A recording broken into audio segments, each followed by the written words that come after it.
সিনফানি মিন আহলিন নারি, দুই প্রকারের জাহান্নামী।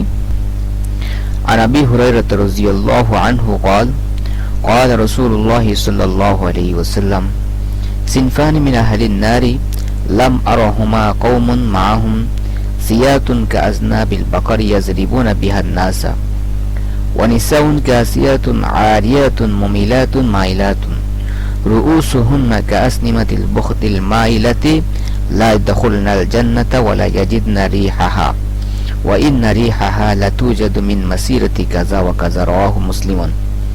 হযরত আবু হুরায়রা রাদিয়াল্লাহু আনহু হইতে বর্ণিত, তিনি বলেন, হুজুরে আকরাম সাল্লাল্লাহু আলাইহি ওয়াসাল্লাম ইরশাদ করেছেন, দুই প্রকারের জাহান্নামীকে আমি এখনো সচক্ষে দেখিনি।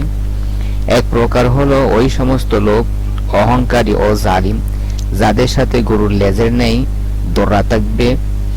এটা দ্বারা তারা জনসাধারণকে প্রহার করতে উদ্যত হবে। দ্বিতীয় প্রকারের জাহান্নামী হলো ওই সমস্ত মহিলা যারা বস্ত্র পরিধান করা সত্ত্বেও নগ্ন থাকবে। তারা পরপুরুষদের আকর্ষণকারী এবং নিজেরাও অপরের প্রতি আকৃষ্ট। তাদের মস্তক সমূহ হেলে দুলে পড়া উটের পৃষ্ঠদেশের উঁচু হাড় এনে বড় বড় হবে। তারা জান্নাতে প্রবেশ তো করতে পারবেই না, এমনকি জান্নাতের ঘ্রাণ পর্যন্ত পাবে না। অথচ জান্নাতের সুঘ্রাণ এত দূরত্ব, অর্থাৎ 500 বছরের দূরত্ব থেকেও পাওয়া যায়।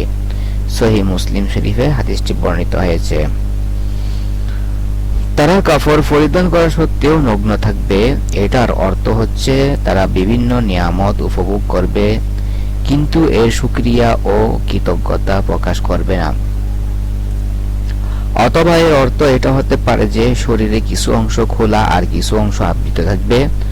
অথবা উদ্দেশ্য এও হতে পারে যে তারা এমন সব কাপড় পরিধান করবে যা খুবই পাতলা, বাইরে থেকে শরীরের আবৃত অংশকেও দেখা যাবে।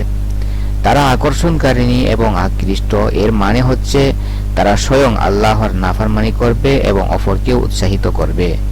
অথবা উদ্দেশ্য এটা হতে পারে যে তাদের চালচলনে দাম্ভিকতা প্রকাশ পাবে এবং অন্য মহিলাদেরকেও এটা শিক্ষা দিবে। উটের পৃষ্ঠদেশের হাড় নেই, এটা দ্বারা উদ্দেশ্য হলো যে তারা কৃত্রিম উপায়ে মাথাকে বড় করবে। সালাসাতুন লা তাদখুলুল জান্নাতা, তিন ধরনের ব্যক্তি জান্নাতে প্রবেশ করবে না। আন ইবনে ওমর রাদিয়াল্লাহু আনহু আন্না রাসূলুল্লাহি সাল্লাল্লাহু আলাইহি ওয়াসাল্লাম قال ثلاثة قد حرم الله عليهم الجنة مدمن الخمر والعاق والديوس الذي يقر في أهله الخبث رواه أحمد والنسائي। ইবনে ওমর রাদিয়াল্লাহু আনহু বলেন, হুজুরে পাক সাল্লাল্লাহু আলাইহি ওয়াসাল্লাম ইরশাদ করেছেন, তিন ধরনের ব্যক্তি এমন যাদের উপর আল্লাহ জান্নাত হারাম করে দিয়েছেন। এক প্রকারের হলো সর্বদা মদ পানকারী ব্যক্তি, দ্বিতীয় প্রকার হলো পিতামাতার অবাধ্য সন্তান, তৃতীয় প্রকার হলো দায়ুস, অর্থাৎ যে ব্যক্তি নিজের পরিবারে পাপ কাজ হতে দেখেও বাধা না দিয়ে তা বহাল রাখে। প্রখ্যাত মুহাদ্দিস আল্লামা তিবি রহমতুল্লাহি আলাইহি বলেন, দায়ুস বলা হয় ওই ব্যক্তিকে যে নিজের পরিবারে মন্দ কাজ হতে দেখে কিন্তু এর উপর ধিক্কারও দেয় না এবং বাধা প্রদানও করে না। ওয়ান আবি মুসা আল-আশআরী রাদিয়াল্লাহু আনহু আন্না নবিয়্য সাল্লাল্লাহু আলাইহি ওয়াসাল্লাম قال ثلاثة لا تدخل الجنة مدمن الخمر وقاطع الرحم ومصدق بالسحر।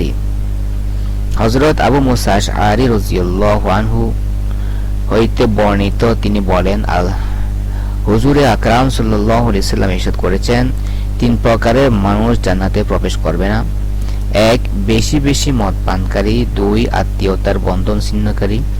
তিন, জাদুর প্রতি বিশ্বাস স্থাপনকারী, অর্থাৎ যে জাদুকে মনে প্রাণে কার্যকরী শক্তি মনে করে।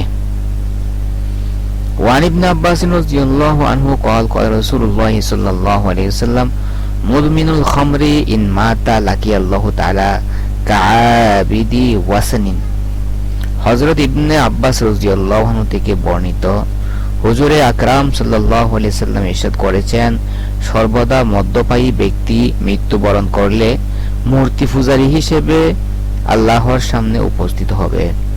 ওয়ান আবি মুসা রাদিয়াল্লাহু আনহু আন্নাহু কানা ইয়াকুলু মা উবালি শারিবতুল খামরা আও আবাদতু হাযিহি সারিয়াতা দুনাল্লাহি। হযরত আবু মুসা আশআরী রাদিয়াল্লাহু আনহু বলেন, আমি মদ পান করা অথবা এই খুঁটিকে পূজা করাতে কোনো পরোয়া করি না, অর্থাৎ শরাব পান করা আর মূর্তি পূজা করার মধ্যে কোনো পার্থক্য দেখি না, দুটোটার গুনাহ সমান সমান। নাসাই শরীফ এবং মিশকাত শরীফে হাদিসটি বর্ণিত হয়েছে।